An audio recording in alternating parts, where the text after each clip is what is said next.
Kalau pemimpin itu mendekat, itu rakyat sebenarnya juga akan mendekat. Tapi kalau pemimpin itu jaga jarak, rakyat juga jaga jarak seperti itu. Di masa pemerintahan Pak Gubernur Dirun dan Pak Wakil Gubernur Mawardi Yahya ini kan sebenarnya dihadapkan pada kondisi yang kurang baik sebenarnya. Assalamualaikum warahmatullahi wabarakatuh. Waalaikumsalam warahmatullahi wabarakatuh. Pada siang menjelang sore hari ini kita kedatangan tamu istimewa.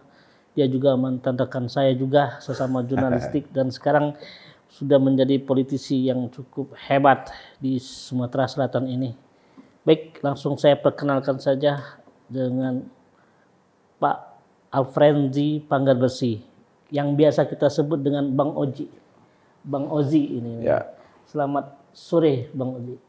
Selamat sore. Assalamualaikum warahmatullahi wabarakatuh. Ini Rahman ini sahabat lama saya. Kawan lama di wartawan. Baik, mungkin kita langsung saja Bang Oji. Ya. Kegiatan saat ini apa selama menjadi politisi? Ya, Pak Rahmat, seperti diketahui saya dulu wartawan, kemudian ikut pemilu di 2019, kemudian alhamdulillah berkat dukungan masyarakat dan ridho dari Allah SWT terpilih menjadi anggota DPRD Provinsi Sulawesi Selatan. Jadi sudah tidak terasa, sudah 4 tahun jalan dan tidak terasa sebentar lagi mau pileg lagi. Pileg lagi ya. Artinya kita sehari-hari menjalankan tugas-tugas sebagai anggota Dewan Jawa ini. Begitu. Ini keliling ke dapil-dapil sering? Ya, karena memang saya ini kan dari Dapil Sumsel 7 namanya, mewakili Kabupaten Lahat, Kota Pagelam, dan Kabupaten Perlawang. Jadi selain masa-masa reses, di mana setiap tahun 3 kali minimal anggota Dewan itu diberikan waktu reses untuk kundapil, kunjungan ke daerah pemilihan. Tapi di luar itu kita juga sering menemui konstituen kita di 3 daerah tersebut. Jadi tidak hanya terbatas reses, tapi hal-hal yang sifatnya strategis, kemudian ada memonitor, melakukan tugas-tugas komisi, melakukan monitoring terhadap kinerja dinas-dinas yang menjadi mitra Komisi 5. Saya ini sekarang di Komisi 5. Kalau silaturahim terus terjalin dengan masyarakat konstituen kita. Dari kunjungan ke dapil-dapil itu, permasalahan yang paling urgent terus yang menjadi perhatian kita itu apa? Di perjalanan proses 4 atau 5 tahun ini? Sebenarnya persoalan di Sumatera Selatan itu kan masih utamanya soal infrastruktur. Baik itu infrastruktur jalan, jembatan, irigasi, tetapi juga infrastruktur pendidikan. Artinya sarana prasarana pendidikan yang masih ada beberapa yang harus diperbaiki. Itu yang kemudian yang tak kalah penting adalah soal kesehatan. Kesehatan kemudian apalagi kan mitra saya ini kan adalah dinas kesehatan. Terus kita lakukan monitoring bagaimana pemerintah provinsi bersama DPRD provinsi ini kan membuat sebuah program, semua program yang dapat membantu masyarakat, baik itu infrastruktur maupun non infrastruktur. Oh gitu ya. Dari 3 dapil itu semuanya hampir semua permasalahan seperti itu? Saya pikir Sumatera Selatan meskipun beragam tapi kira-kira hampir sama. Hampir sama. Karena itu kan infrastruktur ini utama, sama seperti kebijakan nasional kan, bagaimana infrastruktur Pak Jokowi 10 tahun ini kan bagaimana menggenjot infrastruktur. Karena kalau infrastruktur bagus tentu ekonomi akan bangkit. Artinya kalau dibikinkan jalannya, dibikinkan konektivitas antar kabupaten, konektivitas antar provinsi, kemudian konektivitas antara kecamatan, kalau dibuka artinya pasti produksi meningkat. Kalau produksi meningkat, transportasi lancar, logikanya ekonomi masyarakat juga meningkat. Seperti itu. Ini nama Bang Oji ini cukup terkenal sebenarnya di dapil-dapil itu. Saya berapa kali kunjungan ke daerah itu, terutama di Pagar Alam lah. Ya. Pagar Alam itu sering termasuk kunjungan itu. Ada rencana pilkada kalau saya pertama mengucapkan syukur alhamdulillah kalau meskipun kewenangan saya terbatas sebagai anggota DPR provinsi, tetapi ada beberapa perbuatan-perbuatan kita untuk membantu masyarakat di dapil itu mendapatkan apresiasi. Saya alhamdulillah terima kasih atas apresiasi itu. Kalau soal nanti next ke depan seperti apa, saya pikir kita menyelesaikan tugas ini dulu menjadi anggota DPR ini. Prinsipnya kan di mana saja sebenarnya kan mulia. Menjadi legislatif, menjadi eksekutif kan sama-sama mulia. Kan tujuan besarnya adalah bagaimana membantu masyarakat dan membangun daerah. Berarti sudah ada rencana? Saya pikir semua politisi pasti punya target ya. Ya. Politisi itu punya fase-fase yang harus dilalui. Kita kan tidak bisa juga sekarang. Kalau kita terlalu berkeinginan, tapi masyarakat juga sebenarnya menolak juga buat apa kan? Nanti last minute kita toh kan masih jauh, kan harus ada pileg dulu, pileg pilpres, kemudian beberapa bulan kemudian kan ada pilkada. Nanti kita lihat apakah ada dukungan masyarakat. Saya bukan mengatakan tidak atau iya, tapi kita lihat dalam perjalanan ini kan seperti itu.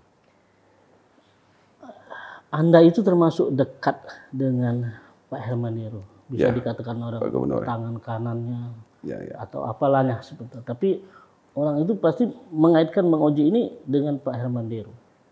Termasuk apakah juga banyak pertanyaan ke saya masuk, kemana arah politiknya? Apakah nanti dari partai yang lama ini atau seperti nanti ikut ke Nasdem gitu?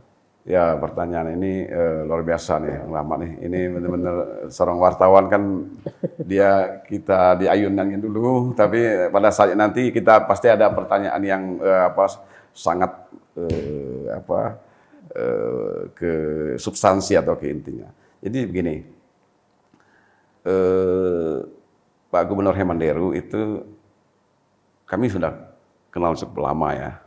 Bahkan sebelum dia jadi Bupati Oku Timur 2 periode, saya sudah sering intens berkomunikasi.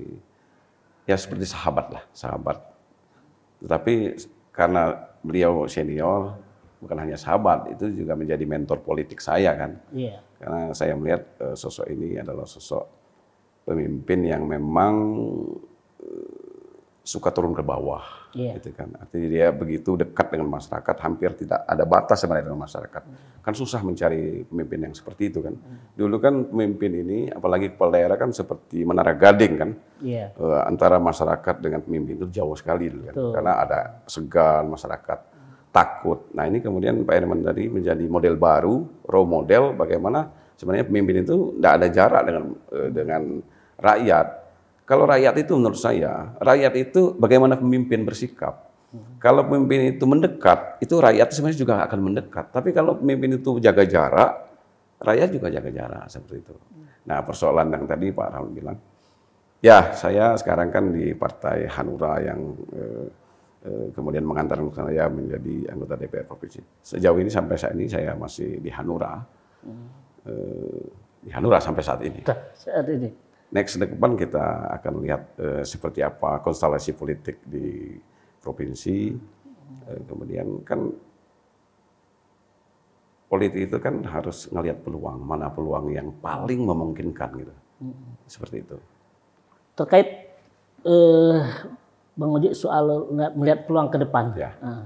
Bagaimana peluang ke depan politik bagi Bang Oji sendiri untuk karir atau memang harus apakah tahun ini juga ingin melanjutkan di DPRD Sumsel atau nanti seperti apa? Ya, saya kira begini, saya ini kan baru satu periode di DPR Provinsi, masih harus banyak belajar lah. Walaupun kita lama di wartawan, kerjanya dulu kan mewawancarai teman-teman DPR sebenarnya. Iya, Kan? betul. Artinya sedikit banyak sebenarnya kita sudah tahu Iya. kerja-kerja tupoksi dari anggota legislatif ini. Tapi kan kita juga harus beradaptasi kan, bahwa ketika di dalam itu ternyata ada hal-hal namanya politik kan, ada hal-hal yang sifatnya harus kita menyesuaikan. Bagi saya 5 tahun ini belum cukup bagi saya untuk belajar banyak, dan saya ingin belajar lebih banyak lagi. Karena itu saya pikir tidak ada pilihan, saya harus melanjutkan pengabdian menjadi anggota DPRD provinsi. Itu pun, tapi kan berpulang kepada masyarakat nantinya. Saya menawarkan diri, masyarakat lah yang sebagai pemegang kedaulatan tertinggi, dipercaya atau tidak. Mungkin masyarakat, apalagi masyarakat kan sekarang sudah pintar, informasi banyak masuk tentang figur-figur calon-calon pemimpin itu, akan masyarakat akan punya pertimbangan sendiri. Tantangan ke depan yang mungkin selama ini kan sudah hampir di periode pertama, banyak Bang Oji sudah menemui beberapa dapil, dan memang ada pekerjaan-pekerjaan yang belum selesai kah? Iya, banyak sekali. Tapi yang paling penting, Bung, ke depan itu orang-orang anggota-anggota DPR itu harus makin diperkuat. Artinya dari sisi kapasitas, kompetensi, sehingga bagaimana dia menjadi mitra daripada gubernur ataupun mitra dari kepala-kepala dinas yang membuat program ini. Kenapa harus punya kompetensi dan kapasitas? Karena kalau dia sejajar, dia diskusi dan debatnya sangat baik. Tapi kalau kalau anggota dewannya tidak punya kapasitas dan kompetensi, dia akan sangat mudah kan istilahnya dalam tanda kutip seperti dikelabui gitu kan. Nah, padahal kita tidak ingin. DPR juga harus kuat, pemerintah harus kuat. Nah, ketika ini sama-sama diisi oleh orang yang kompeten, tentu kebijakan yang akan diproduksi nanti adalah hasil dari musyawarah yang betul-betul dirancang dengan pikiran-pikiran yang sama. Gitu. Sebagai anggota DPR, Anda melihat Sumatera Selatan saat ini seperti apa? Apakah memang maju, mundur, atau biasa saja? Saya pikir untuk menilai itu tentu harus ada raport. Iya. Capaian pembangunan itu sebenarnya kan bisa dilihat dari IPM kan, Indeks Pembangunan Manusia. Itu kan ada 3 indikatornya, kesehatan, pendidikan, dan ekonomi. Itu kan yang menjadi indikator bagaimana sebuah daerah itu, sebuah pemerintah itu maju. Saya pikir sejauh ini IPM kita naik. Betul. Artinya 3 indikator itu menjadi akumulasi, tentu ini artinya maju. Di masa pemerintahan Pak Gubernur Herman Dirun dan Pak Wakil Gubernur Mawardi Yahya ini kan sebenarnya dihadapkan pada kondisi yang kurang baik sebenarnya secara dunia, karena ada COVID-19 yang pada saat itu sangat sulit pemerintah melaksanakan pembangunan karena harus refocusing semuanya ke untuk menganukan COVID kan. Tapi kan pelan-pelan kemudian indikator-indikator itu kan terjawab. Pertumbuhan ekonomi kita baik, bahkan terbaik di Sumatera kan. Artinya kadang-kadang melebihi tingkat nasional. Ini kan sebuah indikator yang jelas. Indikator yang jelas bahwa kita bergerak maju. Itu satu. Kedua, Bung Rahmat, Pak Herman Deru dan Mawardianya kan punya tagline Sumsel Maju untuk Semua. Sebenarnya pesan besarnya adalah bagaimana pembangunan di Sumatera Selatan itu tidak hanya difokuskan pada 1-2 kabupaten, tetapi bagaimana di 17 kabupaten ini pemerintah provinsi hadir untuk membantu kepala-kepala daerah, bupati, wali kota Sumatera Selatan untuk membantu mendorong bagaimana supaya maju. Karena saya di dalam, Bung Rahmat, harus konkret dong, apa yang dibantu oleh pemerintah provinsi. Bayangkan ketika awal-awal COVID, itu 2 tahun hampir semua APBD di kabupaten itu berat untuk infrastruktur. Nah kemudian Pak Gubernur dan Pak Wakil Gubernur punya kebijakan bagaimana ini membantu mereka. Hampir setiap tahun Bung Rahmat itu dana APBD provinsi 1 triliun itu digulirkan untuk namanya bantuan gubernur. Nah, inilah yang konkret untuk membantu bupati wali kota supaya cepat ini. Kalau enggak tuh mereka tidak bisa bergerak. Dapil saya misalnya Pagar Alam, itu kan APBD-nya kecil, 800 miliar. Sementara waktu COVID mereka hampir tinggal 100 miliar lagi yang bisa untuk pembangunan fisik ya. Gimana? Artinya kan sebenarnya stuck kan pembangunan kalau gitu kan. Nah ini kemudian dibantu oleh pemerintah provinsi sebagai koordinator pemerintah pusat, dibantulah seluruh kabupaten kota. Walaupun kan proporsional, tentu dengan sesuai dengan kebutuhan. Jadi tidak Sumsel Maju untuk semua itu adalah representasi bagaimana kebijakan ini memang menyentuh di 17 kabupaten secara proporsional. Melihat dari paparan tadi, berarti Anda termasuk menyarankan Pak Gubernur itu untuk terus atau nyalek? Oh, saya pikir Pak Gubernur kan dengan Pak Wakil Gubernur kan 5 tahun ini pasti tidak bisa menuntaskan semua program, itu pasti kan. Karena itu masih banyak PR yang harus diselesaikan. Saya menyarankan ini sebagai adik, sebagai sahabat, juga supaya ini ya dilanjutkan saja. Apalagi kan Pak Gubernur dan Pak Wakil Gubernur ini kan adalah sebuah contoh pasangan yang harmonis ya. Kan tidak banyak pasangan kepala daerah dan wakil kepala daerah ini yang bisa harmonis. Kadang-kadang baru hitungan tahun, bahkan baru hitungan bulan mereka udah pecah kongsi ya. Ini kan sangat sulit sekali Pak. Bagaimana pemerintah itu solid kalau dua kepala daerah dan wakil kepala daerah ini tidak kompak. Ini kan saya pikir ini contoh yang bagus bagi para kepala daerah bahwa kalau dia solid, harmonis, tentu sangat enak menjalankan roda-roda pemerintahan. Jadi saya Pak Rahmat menganjurkan salah satu politisi yang menganjurkan mereka tetap berpasangan kemudian melanjutkan lagi pembangunan. Daripada nyalek ke DPR RI. Ya, saya pikir kan meskipun tidak kalah mulia, sama aja kan eksekutif dengan legislatif kan sama mulianya.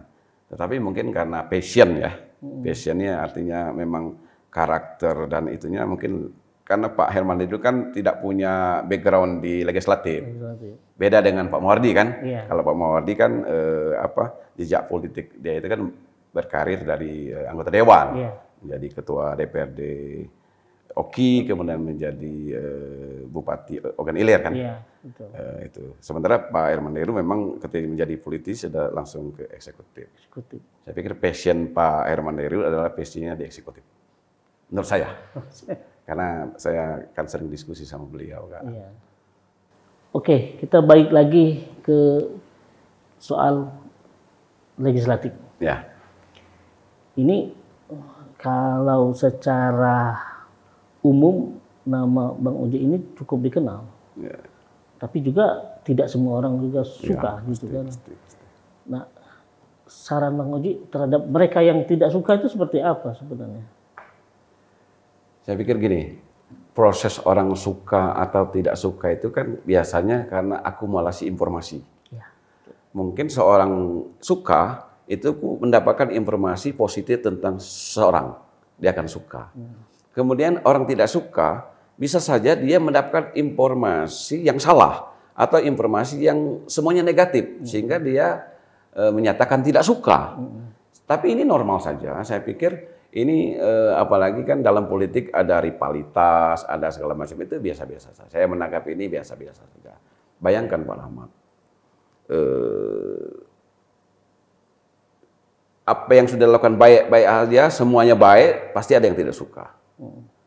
Nah, kalau kita mau orang semua suka, jadi penjual es krim saja. Itu semua orang pasti suka. Nggak ada yang tidak suka kalau es krim kan, kira-kira kan, gitu kan. Nabi aja banyak yang ini nah. Nabi itu jelas maksum, tidak ada dosa sama sekali, masih bertabur fitnah. Orang yang tidak suka ini kan karena ini normal. Ini suka tidak suka itu kan seperti sunatullah kan, seperti itu. Ya. Oke, baik. Mungkin itu closing kita terakhir dari hasil diskusi ini. Mungkin sebagai penutup bisa untuk closingnya, Bang Uji bisa disampaikan?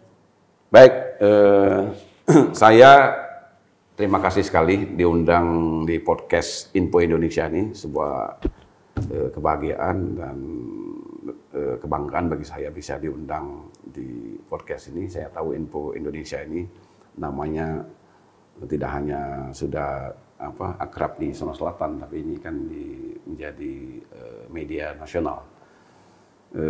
Saya sebagai sahabat Bung Rahmat berharap dan mendoakan Info Indonesia ini makin maju, makin kreatif, karena kreativitas itulah yang membuat kita bisa bertahan. Apalagi di bisnis media ini kan sekarang tidak mudah, sangat sulit Pak. Tren ini kan berubah-ubah, tapi saya yakin kalau kita kreatif, bisnis ini masih sangat diminati. Karena itu saya yakin kru-kru di Info Indonesia ini ada orang-orang yang punya kreativitas dan keberanian, Pak. Iya. Tidak ada gunanya kreatif tapi tidak berani. Itu Pak. Terima kasih atas saran, sumbangsi dan dukungannya ini. Baik, itu saja yang bisa kita sampaikan. Semoga apa yang hari ini disampaikan oleh Bang Oji itu cukup bermanfaat bagi kita semua. Baik, saya tutup dengan Assalamualaikum warahmatullahi wabarakatuh. Waalaikumsalam warahmatullahi wabarakatuh.